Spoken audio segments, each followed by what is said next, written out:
اهم 7 حاجات ما ينفعش تفوتوهم لما تكونوا في جورج تاون بينانج ماليزيا. يلا بينا. جزيرة بينانج واحدة من أشهر الجزر اللي موجودة في ماليزيا. طبيعة وخضار وشواطئ موجودين في كل حتة. النهاردة هنستكشف الجزيرة دي مع بعض وهقول لكم على أحلى حاجات ممكن تعملوها هناك. ما تنسوش قبل ما نبدأ الفيديو بتاعنا تدونا 1 لايك كده وتكتبوا لنا كلمة تشجيعية في الكومنتات، ولو لسه ما اشتركتوش في القناة خشوا اشتركوا على طول. يلا بينا نبدأ الفيديو.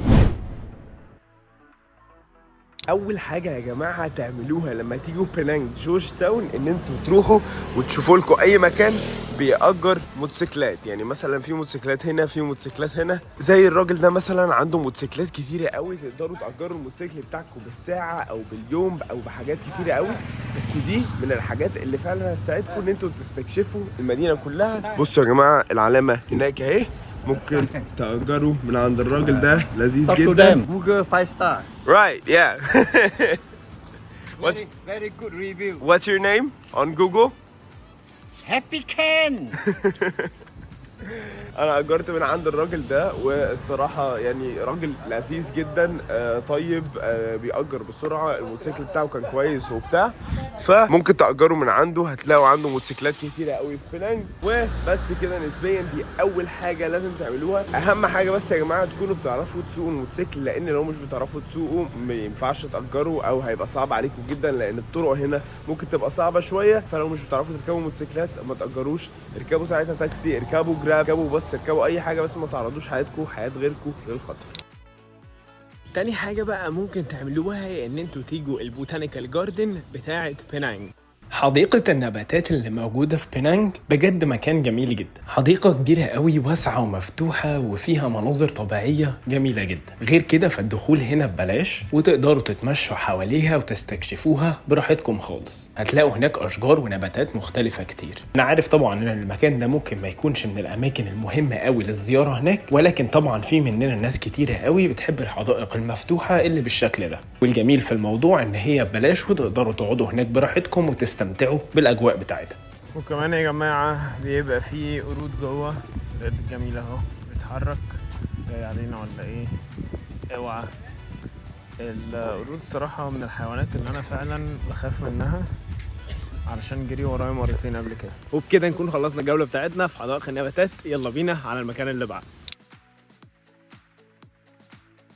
المعبد بقى بتاع كيك لوك سي ده معبد غريب جدا. المعبد ده يعتبر اكبر معبد بوذي موجود في ماليزيا. المعبد ده المعمار بتاعه متأثر بتايلاند وميانمار والصين، والمعمار بتاعه الصراحة هو السبب الوحيد اللي ممكن يخلينا نزور مكان زي ده علشان نتفرج على جمال المعمار. المعبد ده بالنسبة للبوذيين مكان برضو مهم جدا، لأن بالنسبة لهم ده يعتبر مكان حج. يعني بيروحوا في وقت معين من السنة يحجوا ويزوروا المكان ده. هتلاقوا كمان جوه المعبد تماثيل كتيرة قوي منحوتة، كلها تماثيل بوذية. وهتلاقوا نفس التمثال منحوت حوالي 1000 مرة. وغير كده هتلاقوا تمثال عملاق تاني زي اللي انتوا شايفينه قدامكم ده. الصراحة المعمار بتاع المعبد جميل جدا، وزي ما قلت لكم ده السبب الوحيد اللي ممكن يخلينا نزور مكان زي ده، ان احنا نتفرج على المعمار بتاعه ونتفرج على الثقافات المختلفة. دخول المعبد ده كمان ببلاش من غير اي فلوس، فهتقدروا ان انتوا تروحوا تتفرجوا على حاجة مختلفة خالص. المعمار بتاعها جميل جدا، وتعرفوا اكتر عن الثقافة بتاعتهم، بيفكروا ازاي وبيعملوا ايه وكل الكلام ده.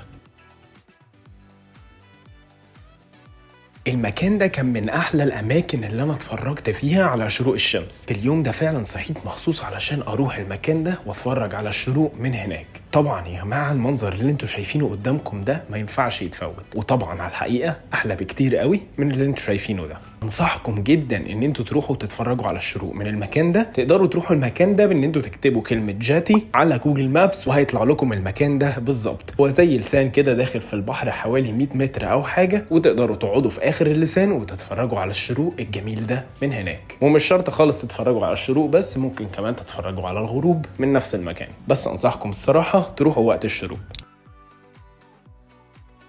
شاطئ القرود اللي موجود في المحمية الطبيعية بتاعت بينانج من أجمل الأماكن اللي أنا روحتها فعلا في ماليزيا. الصراحة الوصول للشاطئ ده مش حاجة سهلة خالص، لأن رحلة التسلق اللي بناخدها علشان نوصل لهناك حوالي ساعة أو ساعة ونص، فالموضوع ممكن ما يبقاش سهل على معظم الناس. ولكن في حل تاني للناس اللي مش حابة أصلا تعمل رحلة التسلق دي، ممكن تاخدوا بكل سهولة من عند المدخل بتاع المحمية الطبيعية مركب توديكم لحد الشاطئ نفسه، وده هيبقى حل أسرع بكتير. هتقدروا إن انتوا تستمتعوا بالرحلة البحرية وفي نفس الوقت توصلوا للشاطئ بتاع القرود بكل سهولة. الحاجة الجميلة والمميزة فعلا اللي أنا لقيتها في الشاطئ ده هي الهدوء التام والخصوصية الرهيبة.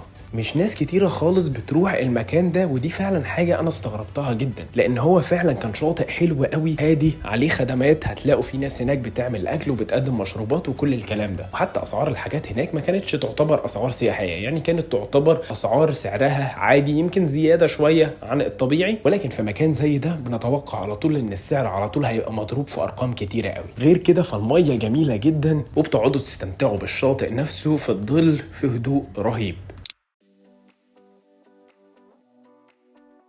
الأسواق الليلية بقى اللي موجودة في بينانج ممكن تبقى مش فظيعة قوي الصراحة زي بلاد تانية أو مدن تانية موجودة في ماليزيا. الصراحة أنا روحت النايت ماركت بتاع بينانج أو السوق الليلي، ولكني ما انبهرتش قوي الصراحة بيه، حسيته ضيق شوية وهو شارع صغير كده وخلاص. طبعا بسهولة هناك تقدروا تجربوا حاجات كتيرة قوي في وقت صغير، تقدروا تجربوا أنواع كتيرة قوي من أكل الشوارع والحلويات وحاجات كتيرة قوي، ولكن المكان نفسه مش كبير ومش مبهر.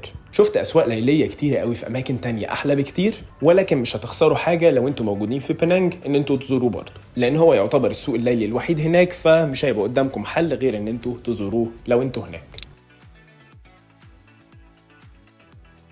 تل بينانج او بينانج هيل، المكان ده مشهور قوي بالعربيات بتاعه التلفريك اللي بتطلعكم لحد فوق، ودي تعتبر اعلى نقطه في الجزيره بتاعه بينانج. هتقدروا تشوفوا من فوق الجزيره كلها وتتفرجوا عليها. في طريقين ممكن تطلعوا بيهم التل ده، يا اما برضه هتعملوا رحله تسلق ممكن تاخد من ساعه لساعه ونص، ودي بتكون ببلاش، مش بتدفعوا حاجه عشان تعملوا التسلق ده. وتاني اوبشن هو ان انتوا تاخدوا عربيات التلفريك او الكيبل كارز اللي موجوده هناك، ودي تمنها بيبقى 15 رينجت للطريق الواحد. يعني لو هتحجزوا وان واي وتنزلوا مثلا عن طريق التسلق هتكونوا دفعتوا 15 رينجت، ولكن لو هتحجزوا رايح جاي هيبقى 30 رينجت. المكان من فوق فيه كافيهات وفي اماكن كتيره قوي ممكن تقعدوا فيها وتستمتعوا بغروب الشمس، وبعد الغروب ممكن تنزلوا بالعربيات دي لتحت تاني. مكان برضو لذيذ جدا وطبعا يستحق الزياره لو انتم موجودين في الجزيره بتاعه بينانج.